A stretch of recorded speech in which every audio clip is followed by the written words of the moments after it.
성부와 성자와 성령의 이름으로 아멘. 참 예수님. 참 예수님. 오늘 이 시간에는 왜 성모 마리아에게 기도하는가? 잘 모르는 사람들은 천주교는 마리아교다. 왜 마리아에게 기도하냐? 이런 이야기들을 하지요. 또 실제로 성당에 와보면 제일 먼저 만나는 분이 누구예요?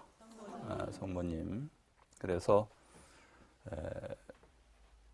왜 천주교 신자들은 마리아에게 기도하는가 하는 부분을 같이 생각해 보려고 합니다. 여러분들 마리아에게 기도하세요?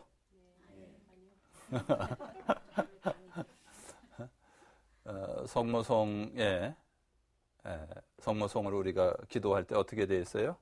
천주의 성모 마리아님, 이제와 저희 죽을 때 저희 죄인을 위하여 빌어주소서. 우리를 위해서 기도해달라고 청하거든요. 청하는 것이지 성모 마리아께 기도하는 것은 직접 들어달라고 기도하는 것은 아닙니다. 그럼 뭐라고 얘기하냐면 또 곧 왜 예수님께 직접 기도하지 청하냐? 바로 또 이렇게 질문을 하지요. 네, 그렇습니다. 그러면 직접 기도하는 게 맞기도 하고 틀리기도 합니다. 왜냐하면은 모든 종교는 신자들이 직접 기도도 하지만 거의 대부분의 공동체들은 누구를 통해서 기도해요? 성직자들을 통해서 기도합니다. 그래서 전체 공동체의 원의를 천주교에서는 사제가 하느님께 기도하고, 교회도 목사님이, 불교에서는 스님이 이렇게 모아서 기도합니다. 개인적으로도 마찬가지입니다. 개인적으로도 신자들은 어려움이 생기죠. 어떤 어려움이 생겨요? 특히 요즘 암 수술을 앞둔 경우 불안하잖아요. 불안하고 힘들고 본인의 어떤 의지만 가지고 쉽지도 않고, 이럴 때 수술 전날이나 바로 직전에 신부인 저에게 찾아와서 신부님 저를 위해 기도해 주십시오 하고 청하는 사람들이 있습니다. 많습니다. 그때 신부는 뭐라 그래요? 왜 직접 기도하지 나한테 오는 거야? 이렇게 말하는 신부가 있어요? 없습니다. 네. 뿐만 아니라 자식의 군대 입대나 군 입대나 혹은 유학 갈 때도 그렇게 청합니다. 당연한 거고요. 그거는 왜 그렇게 청하냐 하면, 왜 그렇게 청해요? 여러분들은 하느님께서 더 잘 들어주실 거라고 믿기 때문에 그렇습니다. 개신교 신자들도 마찬가지예요. 어렵고 힘들 때 본인이 기도하기도 하지만 누구한테 청해요? 목사님한테 청합니다. 네. 그래서 직접 기도하기도 하지만 기도해달라고 청하는 것이 당연하다는 거예요. 왜 직접 기도하지라는 말에 대해서도 또 이러한 다른 의미가 있다는 것을 우리가 알게 됩니다.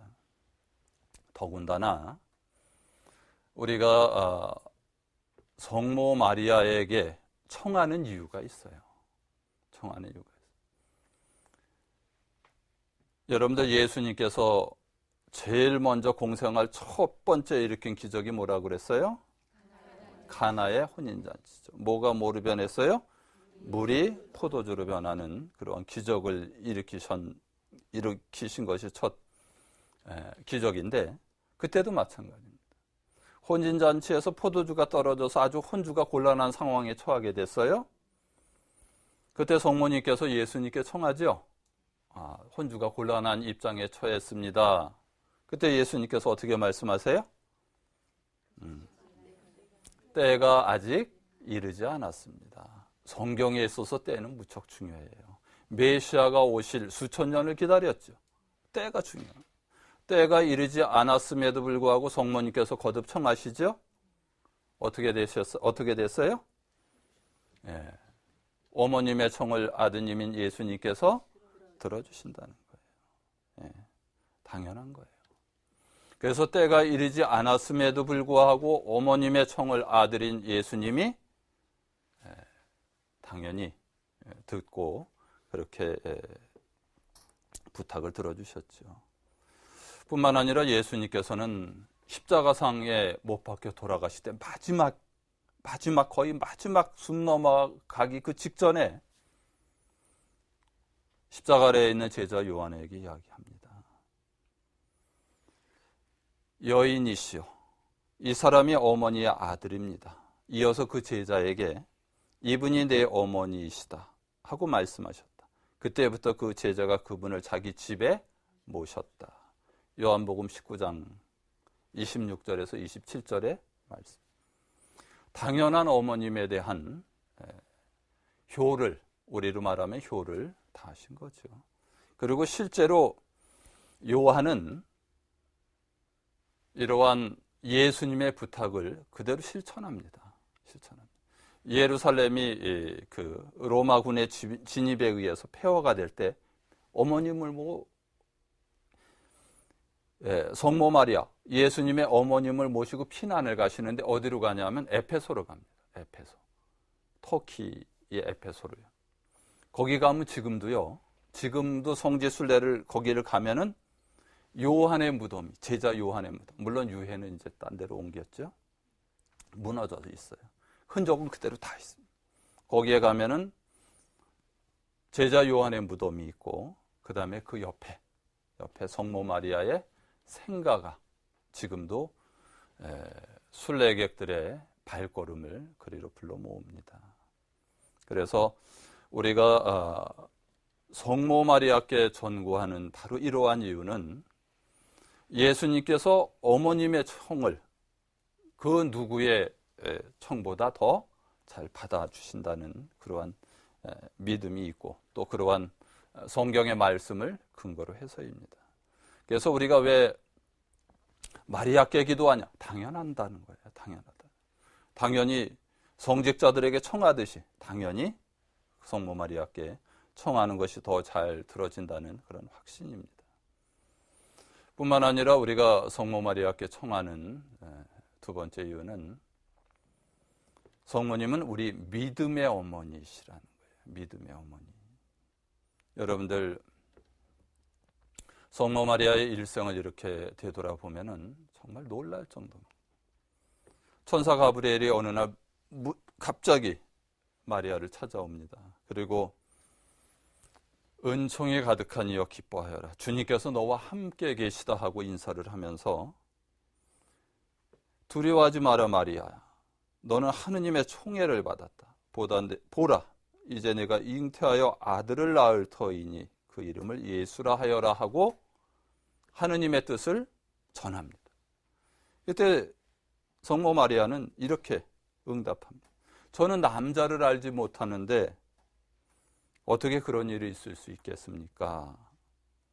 천사가 성령께서 너에게 내려오시고 지극히 높으신 분의 힘이 너를 덮을 것이다. 그러므로 태어날 아기는 거룩하신 분, 하느님의 아드님이라고 불릴 것이다. 하느님 성령에 의한 잉태임을 전합니다. 이때 마리아가 응답하죠. 보십시오. 저는 주님의 종입니다. 말씀하신 대로 저에게 이루어지기를 바랍니다. 루카복음 1장 38절에 응답이 나오는데 오로지 하느님의 말씀이라는 그 전갈에 이 몸은 주님의 종입니다 하고 받아들이죠. 놀랄만한 응답입니다. 왜냐하면은 그 당시 성모 마리아가 이러한 천사의 전갈을 받았을 때 나이가 몇 살 정도로 추정되냐 하면은 13살. 많으면은 15살. 왜냐하면 그 정도 나이에 시집 결혼을 했기 때문에 그렇습니다. 여러분들 한번 생각해 보세요. 13살의 나이에 그러한 전갈을 받았을 때 어떻게 반응할 수 있을까? 더더군다나 이 몸은 주님의 종입니다. 말씀하신 대로 저에게 이루어지기를 바랍니다 하고 받아들였을 때 그 다음에 인간적으로 닥치는 불행은 감당할 수가 없어요. 왜냐하면 첫 번째는 부정한 여인이 되는 거예요. 약혼자인 요셉에게 파혼당하는 것은 물론이거니와 율법에 따라서 부정한 여인이 돼서 어떻게 돼요? 길바닥에 끌려 나와서 돌에 맞아 죽임을 당하는 그런 처형도 감내할 수밖에 없는 상황입니다. 더더군다나 한번 생각해 보십시오. 어떻게 처녀의 몸으로 아들을 잉태하리라는 그 말을 인간적으로 받아들일 수 있겠어요? 생물학적으로도 그렇고 과학적으로도 그렇고 이성적으로도 그렇고 받아들일 수가 없다는 거예요. 받아들일 수가 없어요. 여러분들 받아들이겠어요? 여러분들 가브리엘 천사가 여러분들 13살에 나타나서 이러한 전가를 했을 때 어떻게 반응을 할 수 있을 것 같아요? 저는 아니겠죠. 아마 상상도 안 되죠. 그리고 그것을 받아들인다는 그러한 신앙의 깊이를 갖기가 어렵습니다. 그럼에도 불구하고 그 인간적인 모든 불가능, 이해불능 뿐만 아니라 인간적으로 닥쳐올 암울한 미래, 이 모든 것을 다 가슴에 담고 주님의 종입니다. 말씀하신 대로 저에게 이루어지기를 바랍니다 하고 받아들이죠. 신앙의 어머니시거든요. 이러한 마리아를 느낌으로 또 그 영적으로 통했던 엘리사벳, 세례자 요한의 어머니 엘리사벳이 뭐라고 칭송을 하냐면 당신은 여인들 가운데 가장 복되시며 태중의 아기도 복되십니다 하고 루카복음 1장 42절에서 엘리사벳이 아주 찬송을 아끼지 않습니다. 그러니까 전 존재를 바쳐서 하느님의 말씀에 순명했던 여인이 성모 마리아이시죠. 우리 신앙의 어머니시라. 그런데 여기서 끝나지가 않습니다. 이러한 하느님의 은총에도 불구하고 그런 큰 은총을 지고 그러한 헌신을 했으면 말 그대로 이제는 좀 축복의 길이 열려야 되는데 축복의 길이 아니에요. 그 다음부터 더 고난의 길, 더 고난. 처절한 십자가의 길을 걷지요. 십자가의 길을 걷습니다. 여러분들 아들이 처형장으로 끌려가는 그 길에 어머니로서 함께 갈 수밖에 없었던 여인이 성모 마리아이시거든요. 자기 목숨보다 더 사랑했던 아들이 죽음의 길을 가는데 그 광경과 그 고통을 십자가의 길을 함께 따라갈 수밖에 없었습니다. 그리고 십자가에 못 박혀 돌아가시는 그 처절한 모습을 또 밑에서 지켜볼 수밖에 없었고 이제 끝난 그 죽음을 받아서 묘지에 묻고 3일을 같이 죽었죠. 아들의 죽음과 성모 마리아는 같이 죽은 겁니다. 어머니는. 그런데 놀랍게도 아들의 부활과 함께 어머니도 부활하셨다는 거예요. 예수님의 삶과 함께 예수님의 죽음에 함께 죽음에 동참하셨고 예수님의 묻히심에 함께 묻히셨고 예수님의 부활에 함께 부활, 예수님의 승천에 함께 승천. 그러한 어머니가 우리의 어머니이시기도 한 성모 마리아이시다. 당연히 우리가 공경하고 그분께 청하는 것이 너무나 당연해요. 우리 신앙의 어머니이시고 우리가 본받아야 할, 따라야 할 신앙인들의 삶의 길이라는 거예요. 당연히 그러한 성모 마리아를 우리 천주교 신자들이 공경하고 그분께 우리를 위해서 기도해달라고 청하는 것은 너무나도 당연하다는 겁니다. 그리고 성모 마리아를 성모 마리아께 우리가 청하는 큰 이유는 우리 천주교 2000년 역사상 아주 성모 마리아를 통한 기도의 은혜를 아주 크게 입었기 때문에 그렇습니다. 여러분들 10월이 무슨 성월이에요? 로사리. 묵주기도 성월이죠.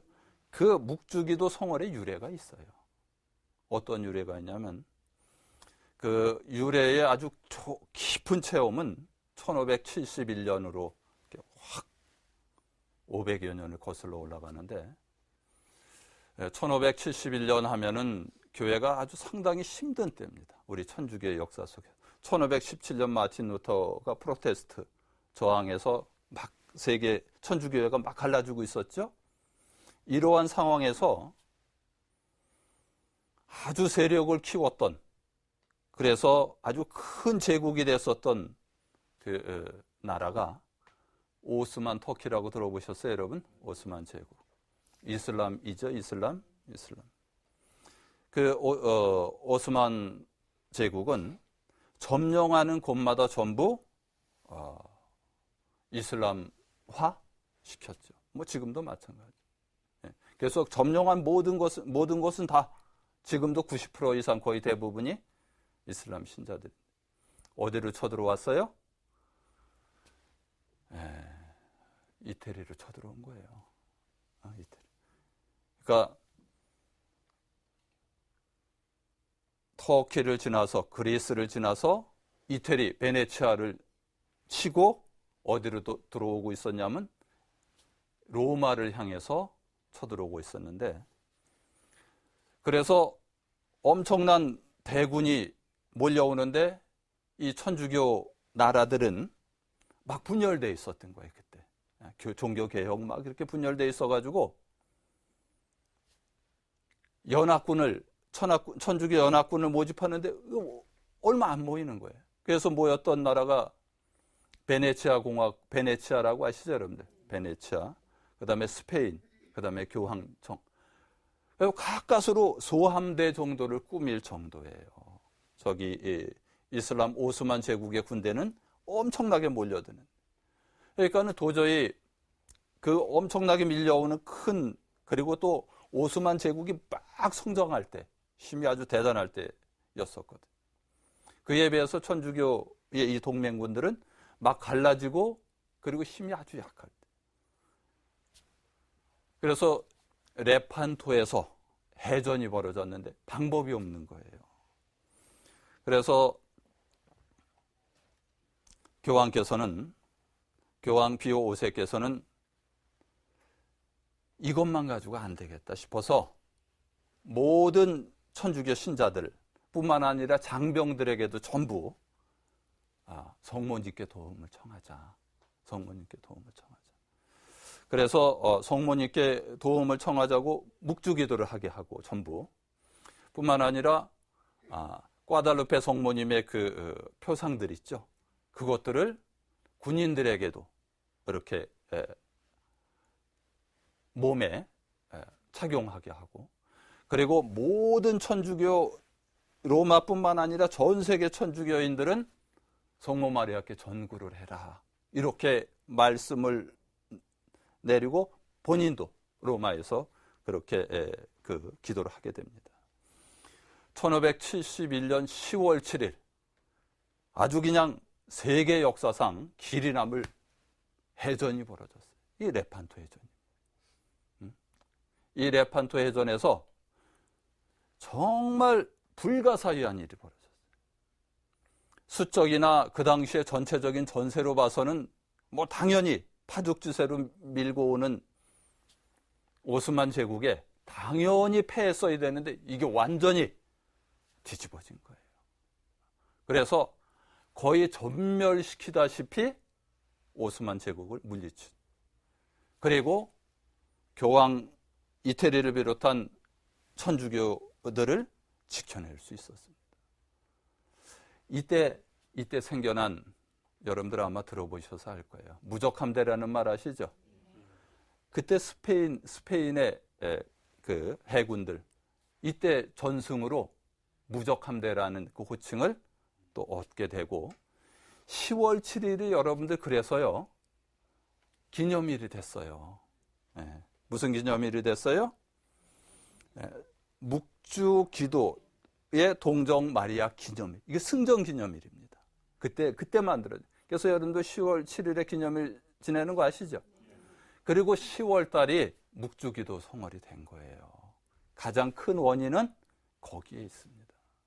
그래서 천주교에서는 우리가 성모님을 통해서 기도했을 때 이러한 아주 깊은 체험이 있기 때문에 모든 신자들에게 성모 마리아를 통해서 기도하라고 이렇게 가르치고 또 권장하는 겁니다. 왜냐하면 우리의 신앙은 체험의 신앙이지 이론의 신앙이 아니에요. 여러분들 신약 성경, 구약 성경은 다 하느님 체험의 신앙이죠. 그거요. 이렇게 하라고 써놓고 그 다음에 살아라 이게 아니에요. 다 경험했던 체험을 우리에게 들려주는 거예요. 똑같습니다. 우리가 천주교에서 왜 신자들에게 그렇게 묵주기도를 통해서 하느님께 또 예수님께 청하라고 요청을 하냐면 그러한 체험들을 가졌기 때문에 그렇습니다.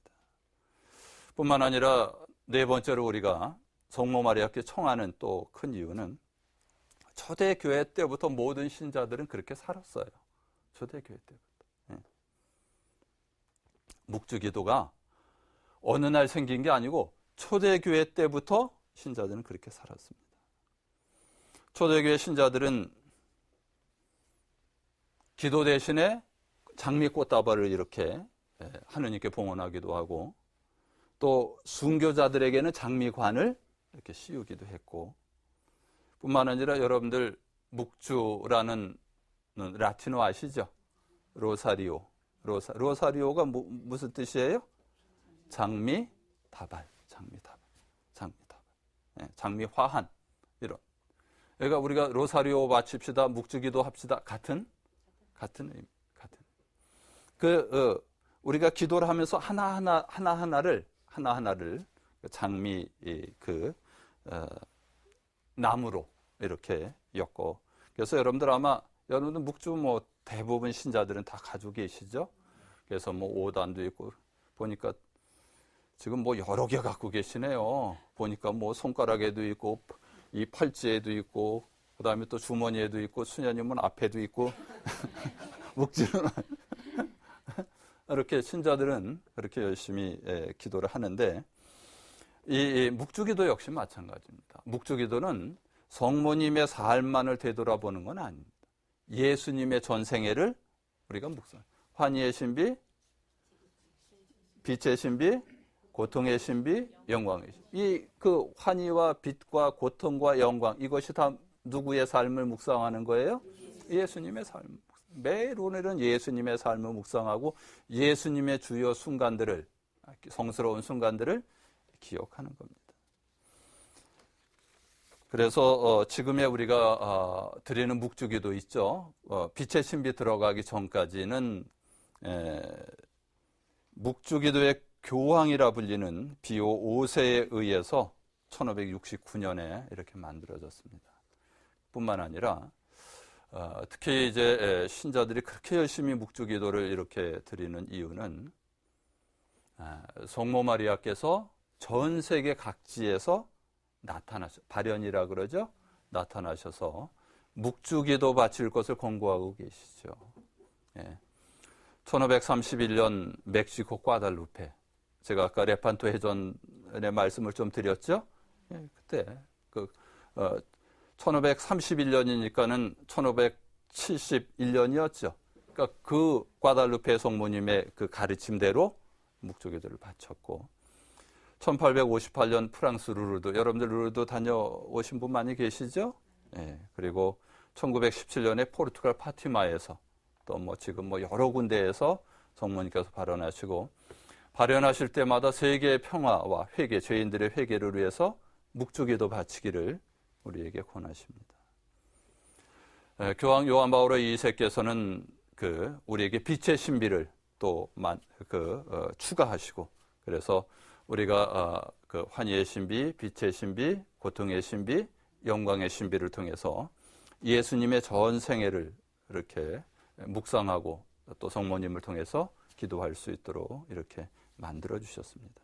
뿐만 아니라 한국 천주교의 주보 성인이 누군지 아세요? 그냥 성모님만은 아니고 원죄 없이 잉태되신 복되신 동정 마리아. 1841년 교황 그레고리오 16세께서 요셉 성인과 함께 원죄 없이 잉태되신 성모 마리아를 한국 천주교회 수호 성인으로 이렇게 봉헌하셔서 지금에 이르고 있습니다. 뿐만 아니라 저는요, 특히 저는 지금도 성모 마리아를 통해서 묵주기도를 바치고 또 성모님을 이렇게 되돌아보면 항상 승. 왜냐하면 어머니께서 일생을 묵주를 손에서 놓지 않고 사셨어요. 특히 지금도 기억이 나는 것이 루르드에서 가져오신 야광 묵주가 있어요. 야광 묵주, 플라스틱으로 만든 그 야광 묵주가 알이 콩알만하거든요. 이렇게. 그거를 평생을 하셨는데 돌아가실 때 보니까는 쌀알만 해줬어. 쌀. 그거를 제가 평생을 보고 살았어요. 항상 이렇게 묵주 기도하시는 그 모습을. 근데 묵주 기도를 하실 수밖에 없었던 이유도 알아요. 왜냐하면은 그 어머님, 아버님 세대는 일제시대. 아버님이 징병. 또 6.25 때도 또 징병. 보릿고개. 뭐 어렵고 힘든 그 시대를 살았고. 뿐만 아니라 제가 태어나서 얼마지 않아서 실은 뇌진탕 걸려서 제가 죽을 뻔했어요. 그때 늘상 병원을 업고 가실 때마다 묵주기도를 통해서 도움을 청했고 실제로 제가 그 은총으로 지금의 삶을 살고 있는 겁니다. 그래서 저는 지금도 항상 매일 그 묵주기도를 성모님을 통해서 드리죠. 그리고 그러한 묵주기도가 들어진다는 것, 성모님을 통한 기도가 어떠한 그 기도보다도 더 큰 은총의 결실을 맺고 있다는 것을 어머님의 그 신앙 안에서 제가 확인할 수 있었고 뿐만 아니라 제 사제 생활을 통해서 또 확인할 수 있었기 때문에 그렇습니다. 그래서 지금도 묵주기도를 드리는 것을 게을리하지 않습니다. 우리가 오늘 이 시간에 왜 성모 마리아께 기도하냐? 왜 천주교는 마리아에게 기도하냐? 예수님께 직접 하지. 뭐 예수님께 직접도 합니다. 여러분들도 다 예수님께 직접 하시죠? 해요. 개인적으로 수도 없이. 뿐만 아니라 여러분들의 모든 기도를 누구를 통해서 또 청해요? 아니에요. 성모님을 통해서도 청하지만 여러분 모든 신자들의 기도를 사제는 미사 때 다 모아서 사제를 통해서 하느님께 청하는 거예요. 사제는 개인의 지향을 제사 드리는 게 아니에요. 하느님께. 신자 공동체 전체의 의향과 바람을 모아서 하느님께 드리죠. 그래서 왜 직접 하지 성모님을 통해서 하느냐? 당연한 거예요. 그 말이 왜 안 맞냐 하면은 사제도 그렇고 목사님도 그렇고 스님도 그렇고 신조들의 모든 기도를 모아서 하느님께 부처님께 기도드리죠. 우리 당연하다는 거예요. 직접 하기도 하지만은 통해서 하기도. 그래서 우리가 성모 마리아를 통해서 하느님께 천주의 성모 마리아님 이제와 저희 죽을 때 저희 죄인을 위하여 빌어주소서 하고 기도하는 것은 우리 2000년 역사 속에서 그렇게 기도했을 때 정말 얼마나 큰 은총을 체험했는지를 우리가 확인했기 때문에 그렇게 기도드리고 또 그렇게 하기를 권해드리는 겁니다. 알아들으셨죠? 네. 그래서 우리가 성모님을 숭배하거나 예수님 대신 더 높이 올리고 이러는 건 아닙니다.